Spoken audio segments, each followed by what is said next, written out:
everyone, Lisa here. Super excited to share with you the August 2019 goal setting worksheet for writers. Now, I put this out every single month for free. I put out a monthly planner for authors, and it's because, as you know, on my other channel, Pretty Fabulous Designs, all I do is talk about planners. It's like literally one of those things I love doing so much, I would do it for free. So that's how you get a free one of these every month. Now, if you're on my mailing list, the planner went out at 5 a.m.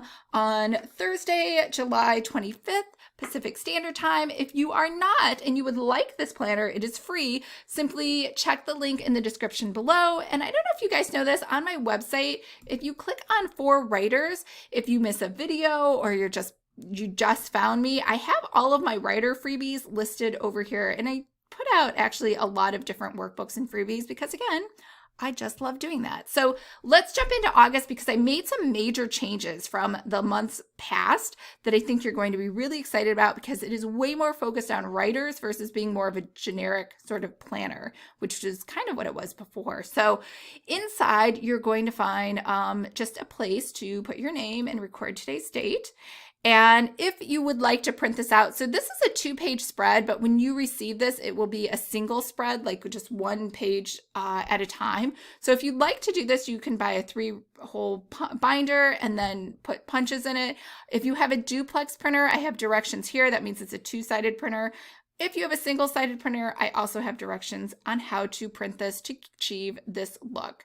I put a little note in there each month, and this month we are talking about micro planning. So really excited to talk about that. And inside the beginning of each section, so there are 3 sections in this month's planner, I give you directions on exactly what to do inside of here. So for micro planning, there's just 5 steps, so let's walk through them really quickly. Obviously, you are watching the video for today. This is this video. So you could click on the link, but it'll redirect you right to where you are. So step 1 is to choose one thing. So I am so about this month single tasking. Like, I'm so over multitasking. I really think this is the root of all of my problems. If you've been following me on Instagram stories, I have really been struggling for the last 2 weeks, at least for July. Possibly we could just go ahead and say it's the whole month. But what happened was I couldn't figure out my story. Like, I was having so many problems. And so what I did is I didn't want to be unproductive, right? Like, I didn't want to waste time. So while I was thinking, I was doing the laundry, and I had to remember that I needed to rotate the laundry in 30 minutes because ours doesn't really buzz or ding or anything, and it's in the garage.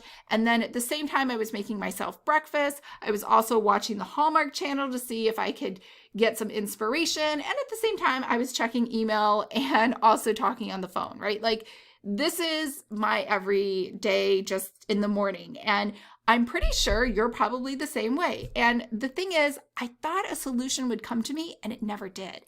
And the reason it doesn't is because when you multitask, so I put a bunch of reasons down here why I'm trying to get you to join the single tasking movement. But whenever you multitask, you're using up all that RAM in your brain that normally would create those aha creative problem solving moments for you. And instead you're wasting that memory on doing all these silly tasks. And so because of that, I couldn't come up with the solution. It's kind of like how after sleeping all night, you wake up and you know the answer to your book because obviously you can't be multitasking, you were sleeping. Same thing with people who say they came up with all these ideas when they were in the shower because they were multitasking. So this to me is the number one reason why I've changed the planner, and also why I really think single tasking is the answer to everything. So down here, I just put a little reminder because if you're like me, you know, I was really struggling. Like, I thought maybe I don't even want to be a writer, right? So,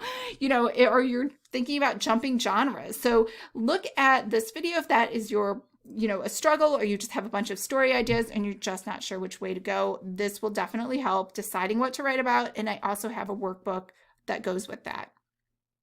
So here's the first step. You just need to choose one thing. So for example, for my one thing, it's to write 85,000 words for this month. And you just want to put your one thing right here in this box. So step 2 is to block out your monthly obligations over here. So normally this August at a glance would be at the end of the planner, But that's really counterintuitive. You should start from the big picture and then go down to the daily, which we are going to do. So inside of August, you can see in green are all the writing conferences, blue are holidays. There really aren't any holidays in August, but I did count National Ice Cream Sandwich Day as a holiday, obviously. And then put any deadlines or soft deadlines that you want to just keep on your radar for August.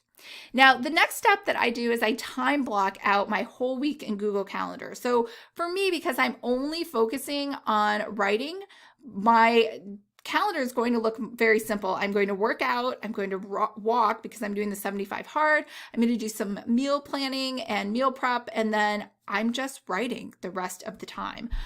So it's a pretty simple system. You can also use a paper-based system. There are a ton of different planners that you can get that will have a weekly at a glance, or maybe you like a daily instead. Now, step 4 is to create your writing and word count goals. So here's mine. So for the month, I already declared I'm writing the whole first draft. Week 1, I really need to finish that outline. And I'm kind of cheating. It does take me 2 weeks to write an outline. I've already started. So really, I should say the outline will be done by the end of the first week. And then I will write 20,000 words for each week after that. Now, as you know, I am bad at math. I realize this adds up to 80,000, not 85. So, I obviously meant 21,000 or whatever it is to get up to my 85,000 for the month. But also my daily goal is that I will write 5 days a week, Monday through Friday, 8 hours a day, just like a regular full-time job. And I'll write each day until I hit my 4,000 word count for the day to get myself up to 20,000 for the week. And then Saturday and Sunday are my buffer days, just in case I fall behind. So over here, I put some space for you to write goals, just like I did over here, for each of those time slots. Now, obviously, things will come up. So I think this is my main problem I notice when I'm trying to write. I will suddenly remember, and sometimes I think this happens to people who have insomnia, like in the middle of the night, they'll remember some really important thing they need to do the next day, and they'll freak out because they're like, oh my God, what if I forget to do this? And then they can't sleep all night. So they keep usually sometimes a Post-it next to their bed, or they'll just get up and write it down. So this is the same thing with writing. If you think of something you need to do, or in the morning so that you can clear your mind and just start writing, this is your daily to-do list. I do this every single day so I can get all of this sort of like a brain dump. I can get it out of my brain so that my brain is then empty and relaxed, because if I know that I've written down this task, I don't have to keep it back in my memory and think, Lisa, don't forget to, buy a birthday card for Dad and mail it out. I've already written it on my to-do list. It will get remembered. It will get done. So that is a really important part, I think, of trying to single task and get rid of multitasking. Because you know how sometimes you think of an activity where you're like, oh, it'll be really easy. I'll just go ahead and run to the store right now, or I'll jump on Amazon right now and buy my dad a gift and have it sent to him. This way, you don't stop what you're doing. You just simply write it down if you think about it and go right back to your other task. So here's the next section, the habit tracker. Now, this is the same as before, so I did not change the habit tracker. I still think habits are very important. So, my habits are still the same: work out every day, write every day.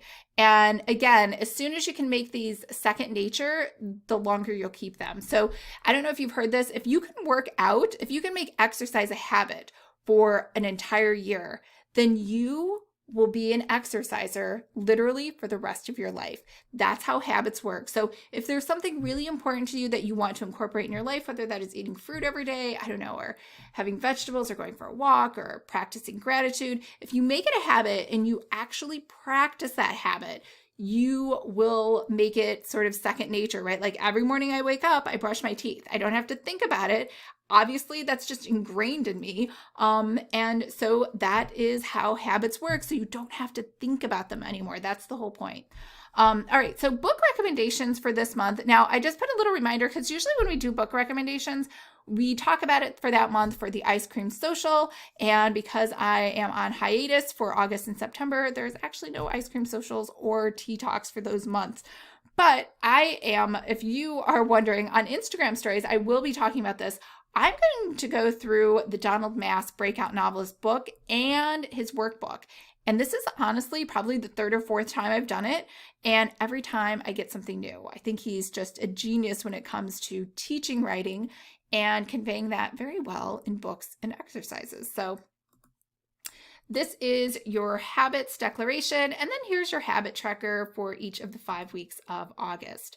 Now, this third section is new. This is the word count tracker. Now, I'm really excited about this because here's your word count. So I hang up a huge sheet that looks exactly like this up on my wall right on the fridge. Obviously, you need to, I don't even know, like even if I'm eating out every day, somehow I just go to the fridge. I kind of just migrate myself over there. So this is really just for you to track. You're going to have to put in your starting word count and your ending word count. And the reason you have to do that is because honestly, like if I didn't know that I ended at 10,000 words and then I see my total word count is 12,000, then I don't know how many words I wrote that day. I don't know how people do this without putting your start and your end word count. So anyway, so this is my starting word count. This is how the word count total, I guess is what I'm saying, for start and end. And then in the middle, obviously the difference is how many words you wrote that day. So this is the whole month. And then down here, you can tally this up. Now over here, I really like the Pomodoro method, and I bought a timer for this. So the Pomodoro method says that you set the timer, you work for 25 minutes, no distractions. And then when the timer goes off, you give yourself 5 minutes to rest, check email, do whatever you want, get a drink, and then you go right back into it for another 25 minutes. So in theory, if you were trying to be a full-time writer, you have 8 hours. Now, again, you can obviously cross this off if you are going to just write part-time or you only have an hour for the day, but this is a daily worksheet. So you can go through each hour, total it up. This first column right here is that first 25-minute slot. Obviously, you do a 5-minute rest, and then over here is your second 25-minute slot. Now, over here on the right, so I put really small word count goals for each day. So 100 words, 200 words.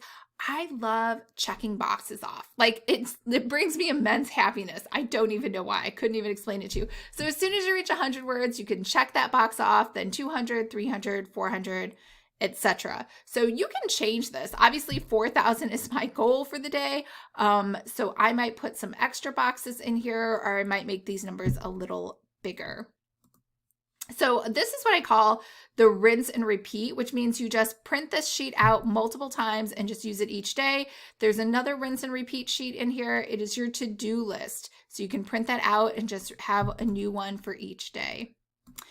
And of course, recipes, because I love desserts. So I found some cool ones. This toasted marshmallow butterscotch pie. Honestly, mine did not turn out as pretty, but it did taste amazing. Chocolate croissant bread pudding. So my favorite thing in France is the chocolate croissant, which I think you order as croissant au chocolat. I don't know. My French is terrible, but I do know how to point. So I ate these all the time. And obviously sign up for my free course if you haven't already. Plot your first romance book. It's really easy peasy. Just 5 days, gets delivered straight to your inbox. And super excited when I come back this fall because we're going to talk about business plans. All right, I hope everyone's having a fabulous day, and I hope you found this useful.